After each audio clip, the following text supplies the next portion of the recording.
Okay, let's get grounded. So we're going to begin with just a little bit of simple movement, just activating, waking up the sensations of the feet as they connect to the floor. Obviously, this will be a little easier if you don't have shoes on, but if that's not possible for you, that's fine. If you have shoes with thinner soles, it would be better. But ideally, if you can have bare feet or at least socks so you can feel the support of the floor and you can feel more of the sensations in the bottom of your feet.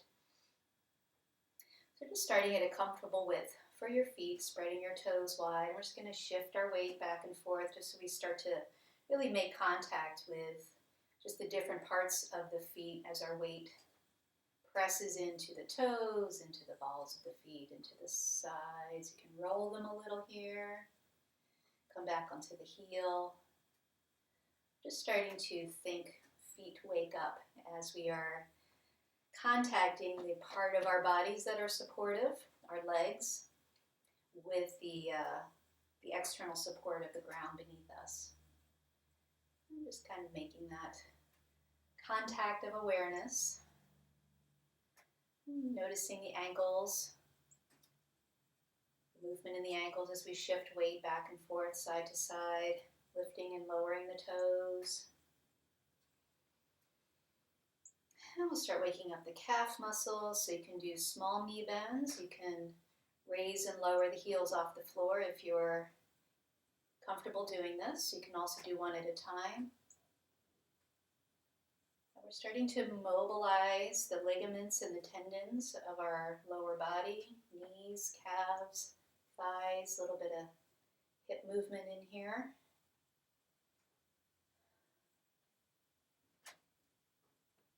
Do a little bouncing if you like. And as you're doing this, perhaps you're noticing a little bit more information coming in through the feet. Like I can start to feel the texture of the rug now, the more I'm mobilizing and pressing into the floor and starting to wake up the cells. All right. So having a sense now, a little bit of our feet supporting our legs. We're going to work with the top of the feet. So we're addressing stomach meridian, one of the earth element meridians, stomach and spleen. Stomach runs along the front of the body, down the legs, and to the top of the foot to the second toe. So we're going to contact the top of the foot here by doing a top of the foot stretch. So as we start this, if this is not a movement that is familiar to you, you might notice a lot of sensation when you first do this. We're just going to bring your foot to rest your toes curled under. If you have difficulty standing on one leg as you're doing this, you can hold on to something here.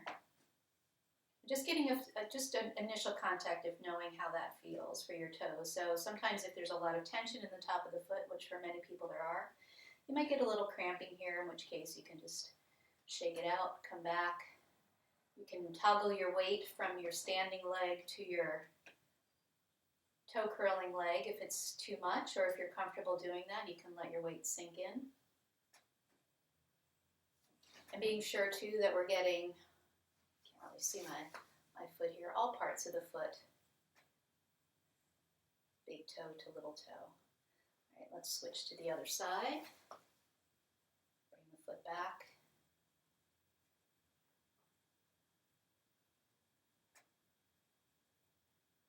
I hear some cracking, some complaining. That's okay. Again, if it cramps up, just shake it out. Come on back.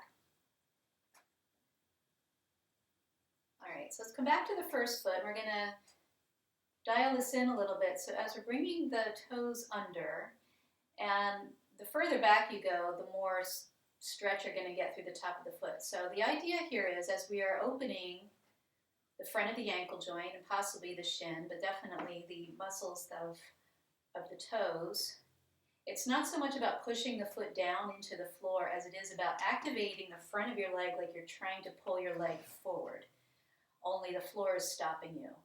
So as you do that, you're going to increase that line of tension from the toes up through the calf into the knee, and you might even notice it in your quadriceps, which is a little bit what we're after here. And if you like, you can kind of release that and then come back to it again, pulling the leg forward, allowing the resistance of the floor to generate a little bit of tension in the leg. And there you go. And stomach meridian runs down the kind of outer corner of the quadriceps, down the outer part of the shin bone, and then into the top of the foot. So we're really waking that line up here. All right, let's come to the other side. Bringing the foot under.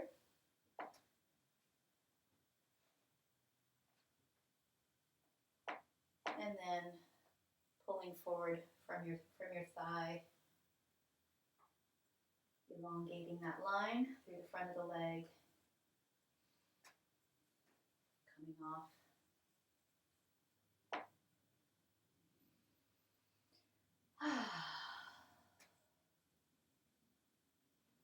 And you can always pull it a little bit closer to you. If this is too much, you can also do this in a chair, but to really get the benefit of that whole continuous line from the foot up through your thigh, standing is going to do that for you.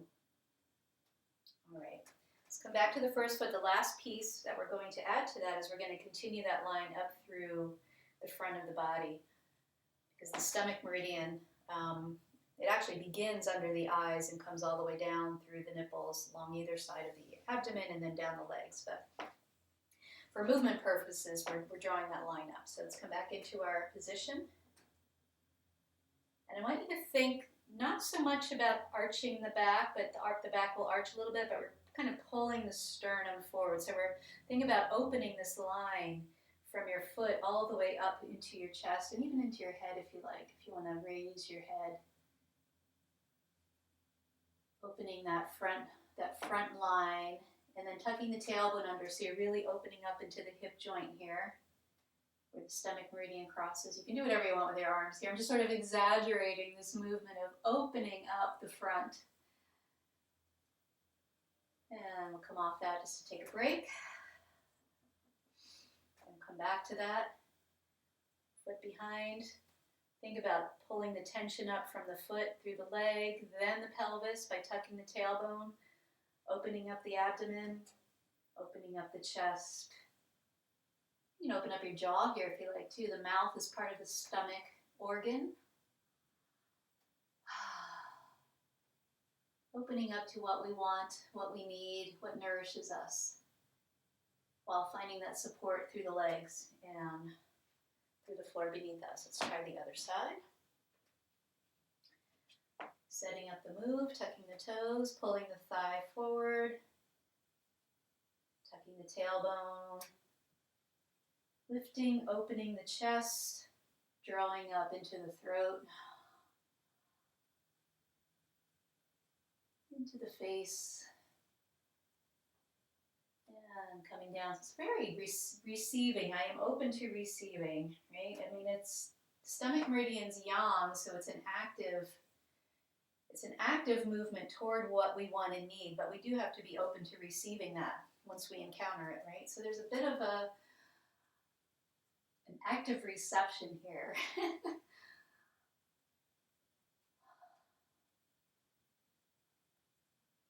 So again, this might, require a little bit of balancing skills. If this is not comfortable to do this in this position, again, you can hold on to something. You can, lower the head. You don't have to go all the way up through the spine into the head, because I know, like in this position, I put my head back. There's a little bit of wobbliness here. So we're not about injuring ourselves, just doing the parts of it that feel good to do, but with that intention of opening up the front to what we want and what we need. All right, let's come back to our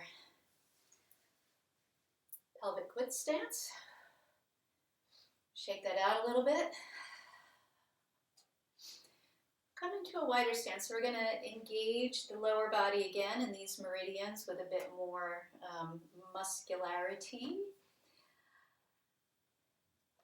So the feet are nice and wide. And now imagining, so we want to keep the alignment here where when we're coming down into a squat, the knees aren't coming way out over the toes. Try to keep your legs somewhat perpendicular if you can, where all of the movement's really happening more at the hip joint where you're sitting on an imaginary stool. It's funny, it looks like I'm sitting on the ball in the, in the background there, but it's actually, anyway.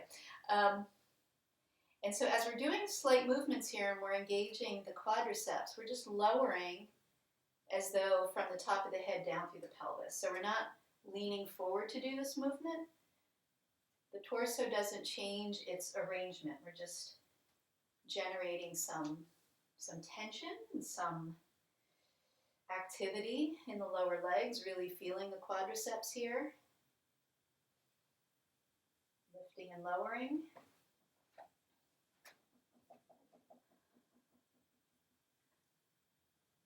And then we're going to lower and we're going to come over to the left leg.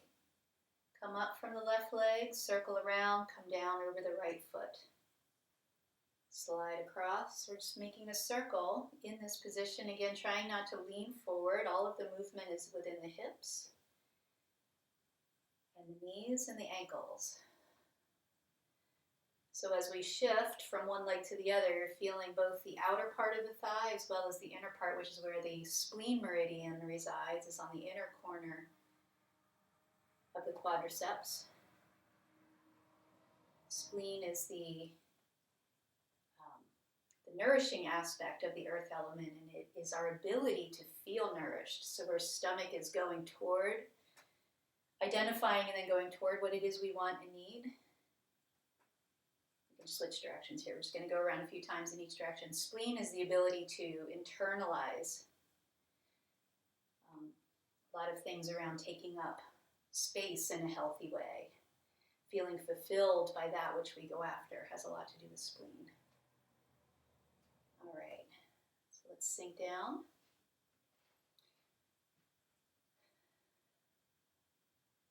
All right, so from here we're going to come down. Again, trying to keep in a state where there's going to be a little bit of bending over possibly, but trying to keep as much as you can your torso upright, scooping up as though picking up a imaginary ball. And we're going to lift it up, holding it with soft hands, but active, engaged arms. And again, we're going to come back to the shifting, slight twist in the torso, pulling it down, shifting that weight to the other foot, lifting up. So we're doing the same movement, but we're getting more upper body movement in here. So we're feeling how the support of the legs is not just for its own sake, but able to support movements where we're extending off our center line and lifting something up. So everything's, I'm going to switch directions here, very active through the lower body. Feet are active. We're feeling the toes spreading. Our feet are really planted with the floor. The floor is supporting us as well as our thighs, our legs. Let's come around one more time, all the way down, back to the center line. Lowering down, nice deep move, as deep as is comfortable for you. Don't overextend it, but if you can place your ball on the floor. And then lift up. All right, let's come back to pelvis width apart, or wherever's comfortable for your feet to be.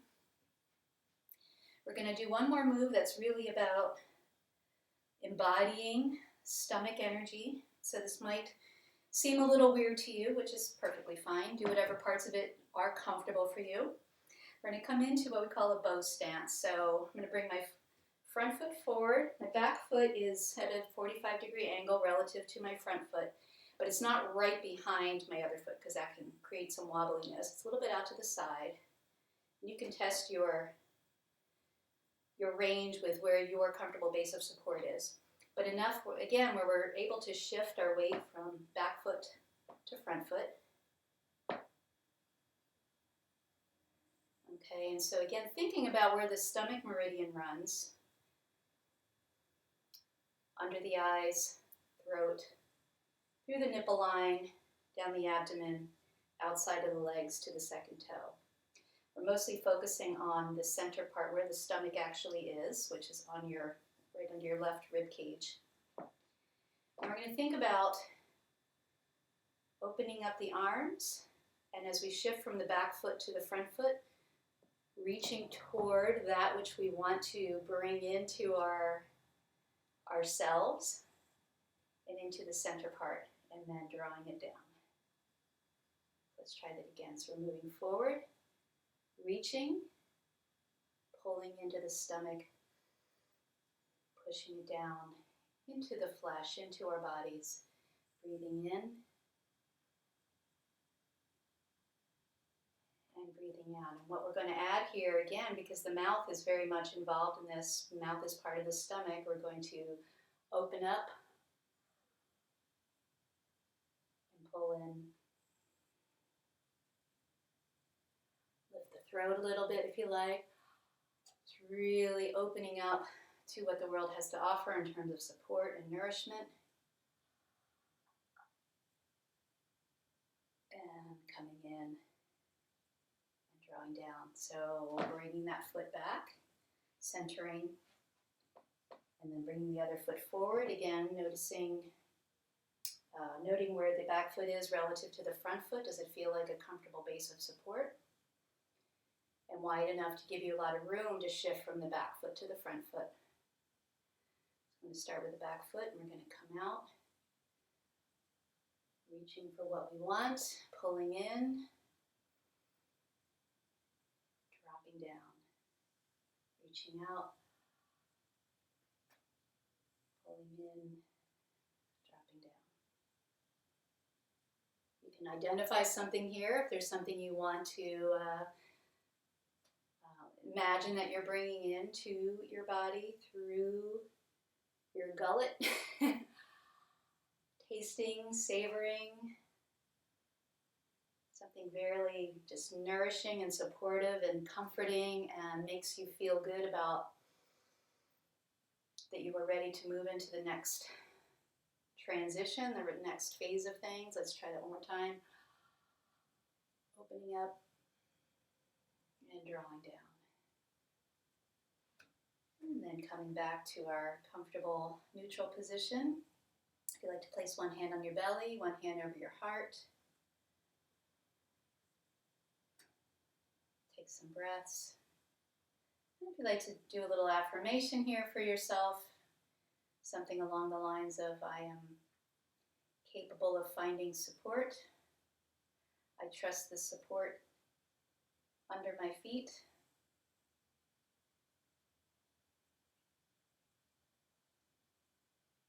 I know exactly what I need, and I can reach for that.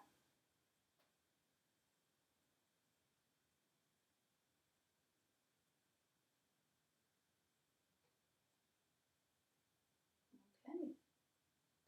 Hopefully this was helpful and interesting to you, and let me know how it goes if you like as a practice. Thank you for watching.